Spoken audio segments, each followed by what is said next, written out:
இன்னைக்கு பிஜேபி ஊழலே இல்லைன்னு அவர்கள் சொல்லுகிறார்கள். நான் இந்த கூட்டத்தில் ஒரு 25 ஊழல நான் பட்டியல் கூட என்னுடைய அன்புக்குரிய பிஜேபி சார்ந்த தோழர்கள், RSS சார்ந்த தோழர்கள், தேசபக்தி பற்றி பேசுகிற தோழர்கள், உங்களுக்கு பதில் இருந்தா நீங்க எங்களுக்கு சொல்லுங்க. ஜார்க்கண்ட் மாநிலத்தில் நிலக்கரி ஊழல்ல வாஜ்பாய் அமைச்சரையில் இணையமைச்சராக இருந்த திலீப் ராய் 3 ஆண்டு சிறை தண்டனை அவருக்கு கிடைச்சு. அதுக்கு பிறகு கர்நாடகத்தில் டெண்டர் ஊழல்ல பாஜக அமைச்சர் நேரு உலேகருக்கு 2 ஆண்டு சிறை. 2013 வெளியான வியாபம் ஊழல்ல உச்சநீதிமன்றம் சிபிஐ விசாரணைக்கு உத்தரவு. இதுல மத்திய பிரதேச பாஜக அமைச்சர் லட்சுமிகாந்த் சர்மா 1.5 வருடம் சிறை. 1,37,00,000 ஊழல் வழக்கில் விசாரணையில் இருக்கக்கூடிய பாஜக எம்எல்ஏ புத்ததான் சக்மா மற்றும் பாஜகவை சார்ந்த 12 தலைவர்களுக்கு 1 ஆண்டு சிறை. 2001 பாதுகாப்புத்துறை தளவாடங்கள் வாங்குவதில் நடைபெற்ற ஊழல் விவகாரத்தில் பாஜக தலைவர் பங்காரு லட்சுமணனுக்கு 7 ஆண்டு சிறை. பண மோசடியில் கர்நாடக பாஜக எம்எல்ஏ குமாரசாமிக்கு 4 ஆண்டு சிறை. சிறுமி பாலியல் வன்புணர்வு வழக்கில் உத்தரப்பிரதேசத்தின் பாஜக எம்எல்ஏ ராம் துலர் 25 ஆண்டு சிறை. 25 வருஷம் சிறுமி வழக்கில் எப்ஸ்டீன் ஃபைல் மாதிரி உள்ளது. கிரிமினல் வழக்கில் முன்னாள் ஒன்றிய இணையமைச்சர் ராம் சங்கர் கத்தரியா 2 ஆண்டு சிறை.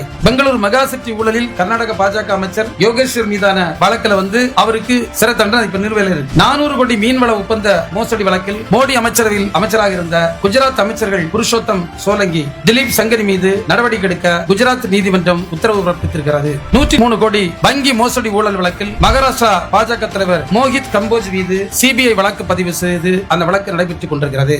40 லட்சம் லஞ்ச வழக்கில் கர்நாடக பாஜக எம்எல்ஏ விருப பக்ஷாவுக்கு சிறை தண்டனை கிடைத்திருக்கிறது. 18 கோடி சட்டவிரோத பண பரிவர்த்தனை வழக்கில் அமைச்சர் ஜனார்தன் ரெட்டி சிறை. பணி நியமன மோசடியில வங்கதேசத்துக்குரிய பாஜக யுவ மோர்ச்சா இளைஞரணி உள்ளூர் தலைவர் சௌரவ் சௌத்ரிக்கு சிறை. அஸ்ஸாம் காவல்துறை தேர்வில் ஊழல் பாஜக பிரமுகர் தீபன் தேகாவுக்கு சிறை. மேற்கு வங்காளத்தில் கேஸ் டீலர் லைசன்ஸ் ஊழலில் பாஜக தலைவர் ரஞ்சித் மஜும்தாருக்கு சிறை. 2438 கோடி ஆருத்ரா நிதி மோசடி வழக்கு, அது தமிழ்நாட்டில் அவ்வளவு பெருசா ஓடுனது. அந்த நிதி மோசடி வழக்கில் பாஜக நிர்வாகிகள் ஹரீஷ் மற்றும் RK சுரேஷ் அவர்கள் வழக்கில் போது சிக்கி பிரச்சனை இருக்காங்க. 5000 கோடி நியூமேக்ஸ் நிதி மோசடி வழக்கில் மதுரை பாஜக பிரமுகர் வீரசக்தி கைது செய்யப்பட்டுள்ளார். விக்ராந்த் போர்க்கப்பல் பெயரில் 57 கோடி பண மோசடி விவகாரத்தில் மகாராஷ்டிரா பாஜக தலைவர் கிரித் சோமையா கைது. கர்நாடக காவல்துறை தேர்வு ஊழலில் பாஜக தலைவர் திவ்யா சிறை. அதே போன்று பீகார்ல சீதாமாரி மாவட்டத்தை அங்கு ஆட்சியரகத்தில் கலவரம் ஏற்பட்டதாக அதை தூண்டுவதற்காக அதில் 5 பேர் பலியானார்கள். அதற்காக ராம் நரேஷ் யாதவ் உட்பட 14 பேருக்கு அவர் எம்எல்ஏ பிஜேபி எம்எல்ஏ 10 ஆண்டு சிறை. ஊபி உன்னோ